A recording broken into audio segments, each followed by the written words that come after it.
third eye idea of recognizing infinite worth, recognizing that you are an infinite creature. And then when that opens up, it opens up to everything else, to a universal connection. But it allows you to recognize that same oneness in other people, in other beings. And that's when, if that's reciprocated, if both are at that stage of clarity, that is what I meant with it's quite rare. When do we reach that point? Well, we can very, very clearly measure that in ourselves by simply right now taking a deep breath, closing your eyes, and asking yourself, how worthy and amazing do I feel I am? And at the level where that stops, you start to be a little excited, and then it stops.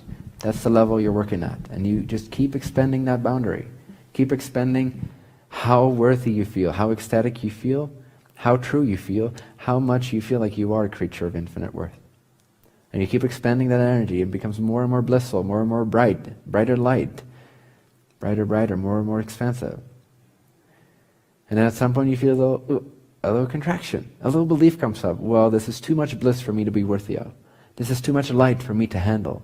And that's exactly what it is. It's too much light for you to handle. That's exactly what it is, because that's what you're saying to the universe, because that's what you're believing about yourself. So right there you reach another plateau, another threshold, another layer of beliefs, and usually you will find that has something to do with being afraid of fully expressing yourself, fully being yourself, fearing the consequences of other people and all that stuff.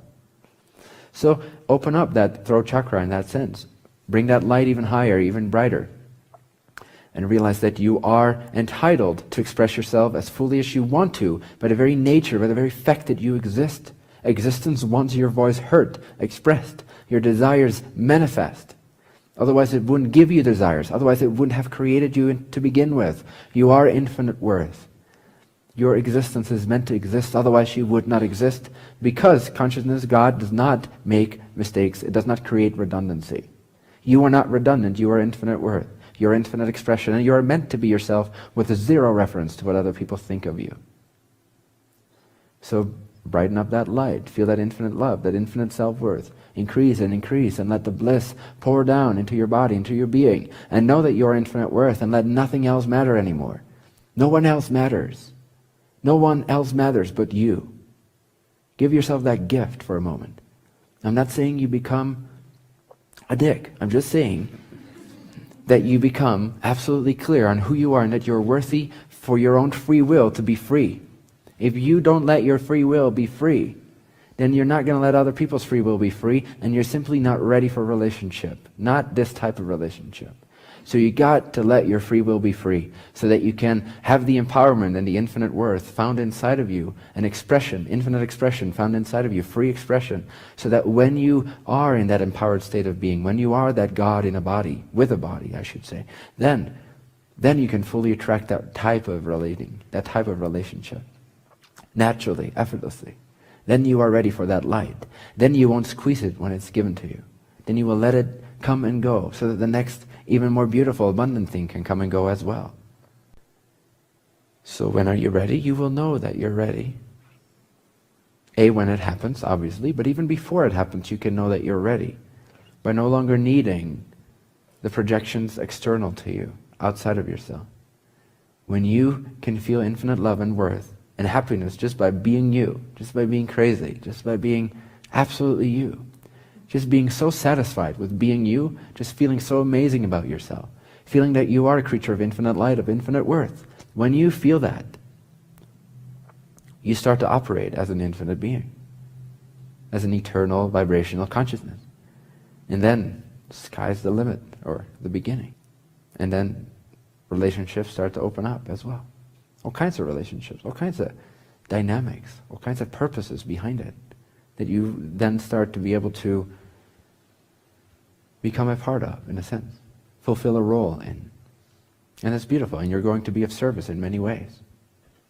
You're going to benefit a lot of yourself out there, precisely because you increase your light so much that you don't need anything from anyone, that you can start to actually give and act according to what is most required or necessary or asked for. You'll be in love with yourself, with your own source. You'll be so excited that you exist, that that's really all you need. And not in a pitiful, sort of like cheesy way, like, no, I am all I need. I don't need anyone else. In a true way, like you're actually ecstatic about being alive. You're actually excited that you are who you are, and you wouldn't change that for the world. You wouldn't exchange that for anything, for anyone. Your connection to Source is the only life-giving essence in your life. You know that you can't actually get energy from anyone else. You can only get it from the degree of alignment you have with yourself, the degree of free will that you allow yourself to have in every moment. That's where you get the light from. That's where you get the energy from, the sustenance. That's what sustains you. That's what empowers you. That's what creates your reality. So remember that you are a being of infinite light. That is when you will be ready. That is when we'll see it more and more and more in our society. More and more reflected in us. Don't be harsh on yourself when human stuff comes up. Simply note that they are lack beliefs and move through it as graciously as you can. Sometimes that simply looks messy. That's okay. That's quite all right. Feelings can sometimes be hard to interpret because we've learned to interpret them in hard ways. So allow yourself to go through those periods of, in a sense, purging those old beliefs, transforming them, showing them that you now know that you are of a higher vibratory state of alignment, of infinite worth.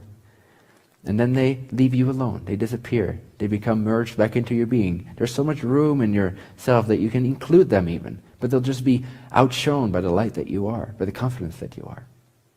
And then you keep moving on, moving on, moving on, expanding, expanding, creating more and more delicious realities for yourself, to the point where if you think back 2 weeks ago, it seems depressing to you. You want to live a single day in your life already lived, because you move on every single minute. And you're so much happier with what you have now, with what you've created now, with the reflection that you see now. And then the question of moving on or not moving on starts to become more irrelevant. The idea of growing apart no longer seems like a negative thing. It seems like the most sensible thing in the world. Two beings are never meant to be together forever, unless they really are, but it's rare. It's pretended by way too many of us that that's the way creation works. It's really not in most cases. If you doubt, in general, I would say, consider moving on. Because it's contradicting what you believe, which can somehow inhibit or cloud your vision of what's true, sometimes. Do as resonates. Do what resonates. But aim for freedom. Aim for love. Let your free will be free and let their free will be free. That's the way to love each other, to honor the universe. Every connection is sacred. Every connection is sacred. Most of all yours with your own. If you make that one really, really strong, then you can let yourself have that true connection with yourself and other people.